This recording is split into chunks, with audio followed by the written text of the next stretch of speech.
Good evening students.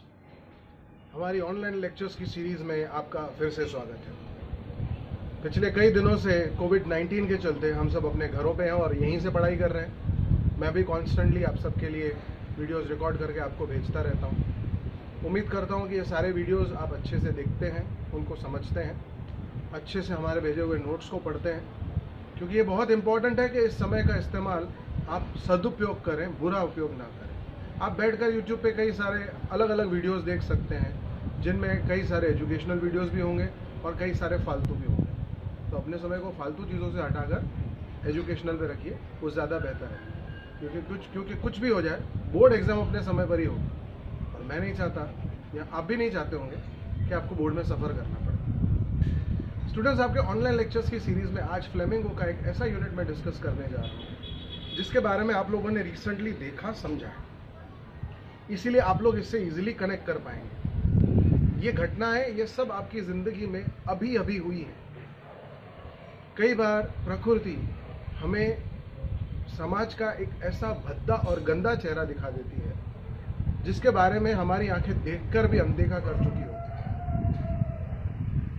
Students, आप सब लोगों ने पिछले 3 से 4 हफ्तों में जो सबसे ज़्यादा दर्दनाक या बुरी चीज़ देखी होगी वो होगा कई सारे लेबर का, कई सारे मजदूरों का माइग्रेशन। हजारों की, लाखों की तादाद में लोग पैदल चलते हुए, लाखों की तादाद में लोग पैदल चलते हुए किलोमीटर्स तय करते हुए अपने घरों तक पहुंचे। और किलोमीटर्स का मतलब सैकड़ों, हजारों किलोमीटर्स। इन लोगों की परिस्थिति बहुत दयनीय है, बहुत बुरी है। एक मन में ख्याल आता है कि आखिरकार क्या जरूरत पड़ती है इन सब लोगों को अपना घर, अपना देश छोड़कर हमारे गांव में, हमारे शहरों में, अर्बन एरियाज में आके बसने। ये कहाँ से आते हैं लोग? आपने अक्सर सड़कों पे भीख मांगते हुए छोटे छोटे बच्चों को देखता होगा। कई बार मन में ख्याल भी आता है कि ये बच्चे कहाँ से आते हैं। आप लोग अक्सर इनको 1-2 रुपए, 5 रुपए खाने के लिए बिस्किट का पैकेट या कुछ और दे देते हो। लेकिन सबसे इंपॉर्टेंट चीज क्या है कि ये लोग आते कहां से? आज की कहानी इन्हीं बच्चों पे आधारित है। लेखिका अनीस जंग अपने जीवन के कुछ अनुभव हमसे बांटती है। वो दिल्ली के पॉश इलाके में रहती है, जिसे लटियंस दिल्ली भी कहा जाता है, जहाँ पे बहुत अमीर लोग रहते हैं। और वहीं से वो जब अपने घर से अक्सर बाहर निकलती है तो रास्ते पर एक कचरे के डब्बे के पास उनको एक छोटा सा बच्चा दिख जाता है जो कचरा चुन रहा होता है। उस बच्चे से उनका धीरे धीरे कांटेक्ट बढ़ता है और एक दिन उस बच्चे से वो पूछ लेती है, अरे तुम स्कूल क्यों नहीं जाते? वो बच्चा कहता है, मेरे माँ बाप मुझे स्कूल नहीं भेजते। लड़की अनीस जंग पूछती है, क्या मैं अपना स्कूल बनाऊं तो आओगे? और वो लड़का कह देता है, बिल्कुल आऊंगा। कुछ दिन बाद जब अनीस जंग वहां से जा रही होती है तो लड़का सामने से आके उनसे पूछता है, बन गया तुम्हारा स्कूल? आ जाऊं कल से? अनीस जंग शर्मिंदा हो जाती है। उनके पास कहने को कुछ नहीं रह जाता। क्या करे? किस मुंह से उसे कहे कि हमारा समाज अक्सर ऐसे वादे करता है जो कभी निभाए नहीं जाते, ऐसे प्रोमिसेस करता है जो कभी पूरे नहीं होते।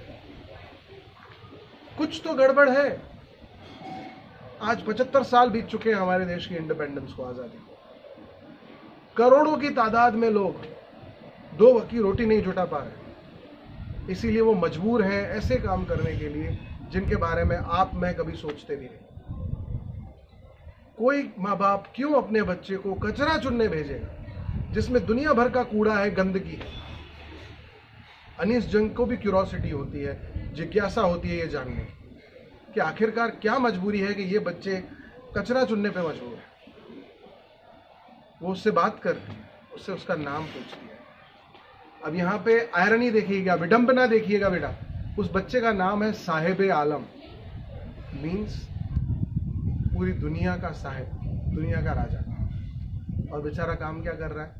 कचरा चुनता है। साहिब से जब वो जानकारी हासिल करती हैं तो पता चलता है कि साहिब दिल्ली के बीचों बीच बसे हुए एक स्लम सीमापुरी में रहने वाला है। जब अनीस जंग वहां पहुंचती हैं तो उनको रियलाइज होता है कि कितनी बदली हुई तस्वीरें हैं। किसी लेखक ने सच कहा है, हमारे देश में दो देश बसते हैं, एक वो इंडिया है जिसे हम अर्बन लोग जानते हैं, जहाँ पे मॉल्स, मल्टीप्लेक्सेस और चकाचौंध है, जहाँ पे लोग दिन रात होटल्स में खाना खाते हैं, थिएटर्स में मूवीज़ देखते हैं, मॉल्स में बड़े बड़े ब्रांड्स की शॉपिंग करते हैं। और दूसरी तरफ भारत है, जहाँ पे आज भी गरीब लोग दो वक्त का खाना नहीं देते। हालात इतने बदतर हैं कि सोचना मुश्किल है। सीमापुरी एक ऐसा इलाका है जिसे 1971 में जब बांग्लादेश की रचना हुई तो उस वक्त बांग्लादेश से भाग आए बंगाली माइग्रेंट्स के लिए बनाया गया, जहां पर कई सारे माइग्रेंट्स रहते हैं, जहां पे ढेरों की तादाद में जानवर और इंसान एक साथ एक जैसी जिंदगी जीने को बदतर है। न पीने को साफ पानी है, न सैनिटेशन है, कुछ भी नहीं है। बस है तो टीन के बने हुए घर जो गर्मी में कोयले की तरह जलते रहते हैं, बारिश में पानी टपकता रहता है। आखिर क्या मजबूरी है कि लोग यहाँ रह पाते हैं? अनीस जंग जाती हैं उन लोगों से मिलने, साहिब की माँ से पूछती है कि क्या वजह है कि आप यहाँ पे रह पड़े हो, क्यों आप लोग अपने देश को छोड़ आए? तो वो औरत अपनी मजबूरी बताती है, कहती है कि हमारे देश में अक्सर बाढ़ आ जाती है, फसलें बर्बाद, लोग मर जाते हैं, दो वक्त का खाना नसीब नहीं होता। कम से कम यहाँ दो वक्त का खाना तो मिलता है। अनीस जंग कुछ नहीं कह पाती। उन्हें रियलाइज होता है कि कितने नाशुक्र हैं हम। हमारे पास सब कुछ होते हुए भी हम शिकायत करते हैं कि हमारे पास कुछ नहीं है, और ये वो लोग हैं जिनको दो वक्त का खाना मिल जाए तो भी वो सेटिस्फाइड। कुछ दिनों बाद अनीस जंग की मुलाकात फिर से साहिब से होती है, और इस बार साहिब के साथ उसके 3 और दोस्त भी होते हैं। एक और ऐसी चीज़ जो मुझे भी सरप्राइज करती है, आपको भी करती होगी। इस वक्त हम मई के महीने में, टेम्परेचर रोज़ 44-45 डिग्री, 44-45 डिग्री चला जाता है। ऐसे में नंगे पांव ज़मीन पे पैर रखना हम इमेजिन भी नहीं कर सकते, पाँव में छाले पड़ जाएंगे। ये बच्चे नंगे पांव सड़कों पे घूमते हैं।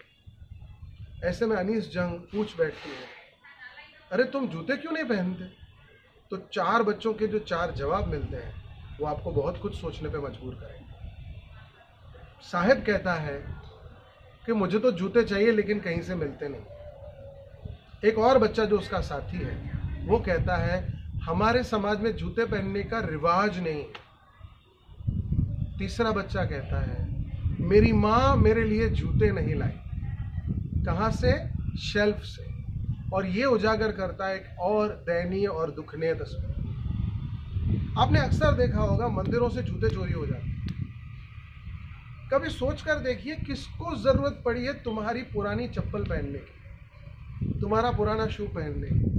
ये वो मजबूर लोग हैं जिनके पास पहनने के लिए जूते नहीं। एक और बच्चा कहता है कि मैं अगर पहन भी लूंगा तो मुझसे घर पे उतरवा दिए जाएंगे, हमें जूते पहनने का अधिकार। ये परिस्थिति बहुत कठिन है। साहिब रोज कचरा चुनता है। अनीस जंग उससे पूछती हैं, ये कचरा चुन के तुम्हें क्या मिल जाता है? वो बताता है कि कभी 1 रुपया, कभी 2 रुपया, कभी 10 रुपया, कभी कभी नोट मिलते हैं, कभी खिलौने मिलते हैं। आपके लिए वो कचरा है, मेरे लिए वो खजाना है। मैं वहां से अक्सर वो चीजें ले लेता हूँ जो मैं खरीद नहीं सकता। फिर कुछ दिनों तक अनीस जंग की उस बच्चे से कोई मुलाकात नहीं हुई। एंड सडनली एक दिन वो देखती हैं, वो एक बड़ा सा बर्तन लिए एक चाय की दुकान के पास खड़ा है। उस बर्तन में दूध है, और वो बच्चा अनीस जंग से बोलता है कि मैं अब इस चाय की टपरी पे नौकरी करता हूँ, कुछ तनख्वाह मिल जाती है, कुछ खाना मिल जाता है। अनीस जंग उससे पूछती हैं, क्या तुम ये काम करके खुश हो? बच्चा कोई जवाब नहीं देता, क्योंकि अब उसकी ज़िंदगी में कोई उम्मीद बाकी नहीं। उसका बचपन, उसकी पढ़ाई, सब कुछ उससे छिन चुका है। अब उसके नसीब में क्या बचा है? चाय की टपरी पर लोगों के झूठे बर्तन धोना, मालिक की डांट खाना, दुख सहना। बच्चों, ऐसे कितने सारे लोग हैं इस दुनिया में जो इन तकलीफों का सामना कर रहे हैं। मैं ऐसा नहीं कहता हूं कि आप लोग उनके प्रति सिंपैथी ना रखें। ये एक ऐसी परिस्थिति है जो हमें एक चीज जरूर सिखाती है कि हम अपनी लाइफ में रिग्रेट करना बंद करें। तुम्हें अक्सर लगता होगा कि तुम्हारे पास कुछ नहीं है, लेकिन उस बच्चे की नजर से देखो, तुम बहुत धनवान हो, बहुत अमीर हो। यहां पर इस यूनिट का पहला पार्ट खत्म होता है। अब आइए बात करते हैं दूसरे पार्ट की। इस यूनिट का दूसरा पार्ट हमें ले जाता है भारत के चूड़ियों के कैपिटल में। हाँ, हमारे देश में हर चीज के कैपिटल है। जैसे कॉटन का कैपिटल अहमदाबाद है, चमड़े का कैपिटल कानपुर है, उसी तरह से चूड़ियों का कैपिटल है फिरोजाबाद। ये जो कांच की रंग बिरंगी चूड़ियां आप अपने घर पे देखते हैं ना, अपनी मम्मी को, बहनों को, भाभीओं को पहने हुए, वो सब चूड़ियां फिरोजाबाद में बनती हैं। उत्तर प्रदेश का एक शहर, दिल्ली से बस 100-150 किलोमीटर की दूरी पे बसा, और वहां पहुंचकर अनीस जंग को पता चलता है कि जिंदगी कितनी बुरी और जालिम हो सकती है, बच्चों के लिए कितनी मुसीबतें हो सकती हैं। ये जो कांच की चूड़ियां बनती हैं, ये कांच को मेल्ट करके बनती हैं, और फिरोजाबाद के हर घर में कॉटेज इंडस्ट्री के तौर पे बैंगल मैन्युफैक्चरिंग का काम चलता है। हजारों की तादाद में घरों में चूड़ियां बनाई जाती हैं, और वहां पे जलती हुई फर्नेस में ग्लास को मेल्ट किया जाता है, शीशे को पिघलाया जाता है। उन बच्चों की आंखें उन अल्ट्रावायलेट रेस के चलते खराब हो रही हैं। कई सारे बच्चे तो 18 साल 20 साल की उम्र आते आते अंधे हो जाते हैं। तभी वहां पे एक बच्चे से मुलाकात होती है, ऑथरिस की, जिस बच्चे का नाम है मुकेश। मुकेश एक यंग लड़का है, 10-11 साल का, और वो मैकेनिक बनना चाहता है। अब ये जानना भी जरूरी है कि वो मैकेनिक क्यों बनना चाहता है। उसके मन में मैकेनिक बनने की चाहत है क्योंकि वो कार चलाना चाहता है। उसको ऐसा लगता है कि मैकेनिक बन जाऊंगा तो एक दिन कार चलाने को भी मिल जाएगी। उसके सपने इतने छोटे हैं। ये जिंदगी की कड़वाहट है बेटा, ये जिंदगी का एक गंदा पहलू है जो हमारे सामने खड़ा है। अनीस जंग जब उसके घर जाती है तो फिरोजाबाद की हालत तो सीमापुरी से भी बदतर है। टूटे फूटे घर, सिकुड़ी हुई गलियां, पिघलते हुए कांच का धुआं, कैंसर से भरा हुआ। परिवार के अंदर मुकेश की भाभी है जो महज 17 साल की है। 17 साल की उम्र में उस बच्ची की शादी करवा दी गई है। अब उसको जिंदगी भर बस पल्लू ढककर अपने ससुर की, अपने पति की और अपने देवर की सेवा करनी है। यही उसकी जिंदगी है, यही उसका मकसद है, यही उसकी लाइफ है। जब उनसे पूछा जाता है कि तुम इतना तकलीफ में क्यों रहने को तैयार हो, वो कहते हैं हमारे पास कोई ऑप्शन नहीं है, ये पीढ़ियों का बिजनेस है, हमें और कुछ आता भी नहीं। यहाँ की औरतों की जिंदगी भी बदतर है। 15-17 साल की उम्र में शादी। आप इमेजिन करिए, आप सब 17-18 साल के हैं जब ये वीडियो लेक्चर सुन रहे हैं।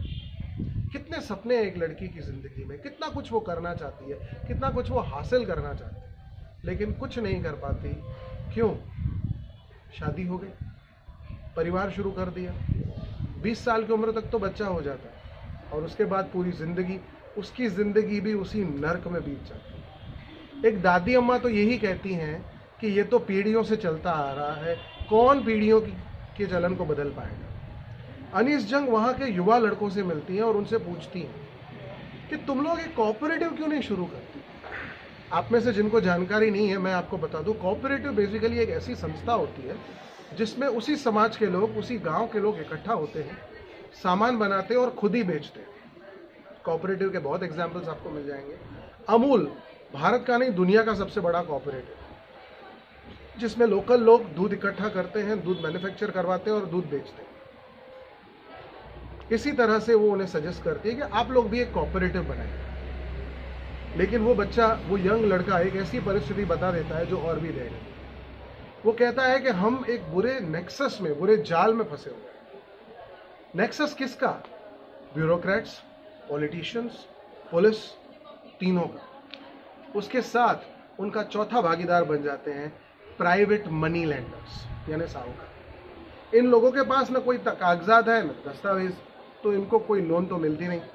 इन्हें साहूकारों से लोन लेनी पड़ती है महंगे ब्याज पे। उसके बाद अगर ये अपना कोई बिजनेस शुरू करना चाहें, कुछ और भी करना चाहें, तो गलत केसों में पुलिस इन्हें अरेस्ट कर लेती है। नेताओं और ब्यूरोक्रेट्स मिलकर इनकी जिंदगी जहन्नुम बना देते हैं। ऐसे भी किस्से हैं वहां पर कि दादा ने कर्ज लिया और उसके ब्याज की चुकती आज तक उनके पोते कर रहे हैं।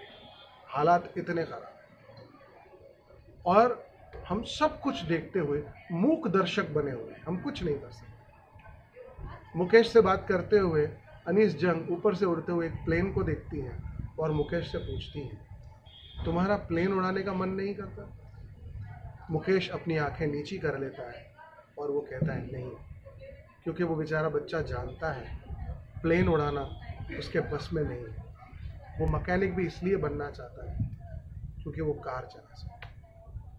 स्टूडेंट्स, आज ये जो बातें आप लोगों को मैंने बताई हैं, ये हमने अपने समाज में कई समय से देखी हैं, कई समय से देखी।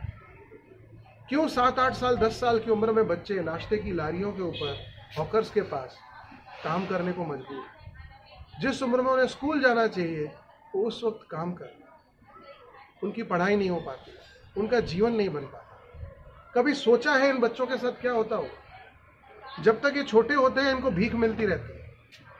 जब ये 15-16 साल के हो जाएंगे, लड़कों को कोई भीख देगा नहीं, तो इनके पास दो ही ऑप्शन, या तो मजदूरी या तो चोरी चकारी। और लड़कियां, ये कड़वा सच है लेकिन ज्यादातर लड़कियां देह व्यापार में भेज दी जाती हैं, उनकी जिंदगी जीते जी नर्क बना दी जाती है। आपसे जो बन पड़े उन बच्चों के लिए कीजिए, लेकिन और कुछ ना कर सके तो कम से कम उन्हें शिक्षित कीजिए। हम में से कई सारे बच्चे, कई सारे लोग वेकेशन के टाइम पे अलग अलग एक्टिविटीज करते हैं। ढूंढिए कोई ऐसी संस्था, गूगल पे आप बहुत कुछ सर्च करते हैं, ऐसे भी किसी संस्था को ढूंढिए जो ऐसे अंडर प्रिविलेज बच्चों को पढ़ाती है, उसका हिस्सा बनिए।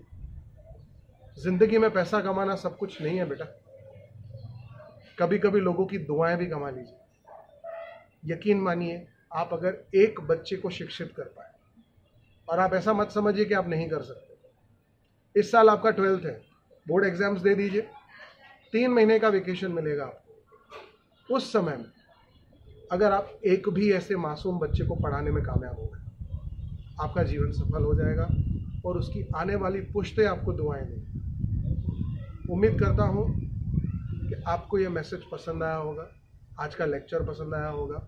कोविड-19 के चलते हमारे वीडियो लेक्चर्स की सीरीज़ में आने वाले दिनों में और भी लेक्चर्स आप सबके लिए लाया करूँगा। प्लीज़ हमारे चैनल को सब्सक्राइब करिए, बेल आइकन को हिट करिए, ताकि जैसे ही हमारा वीडियो अपलोड हो आपको नोटिफिकेशन मिल जाए। ये इसलिए नहीं कह रहा हूँ कि आप सब्सक्राइब करिए कि मुझे सब्सक्राइबर की ज़रूरत है, नहीं, बिल्कुल नहीं। मेरा चैनल प्रोफेशनल यूट्यूबर का चैनल नहीं है।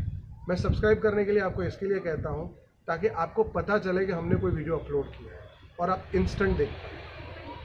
Thank you very much for joining us, students. We wish you a very happy life, healthy life. अपने घर पे बने रहिए, सेफ रहिए। धन्यवाद।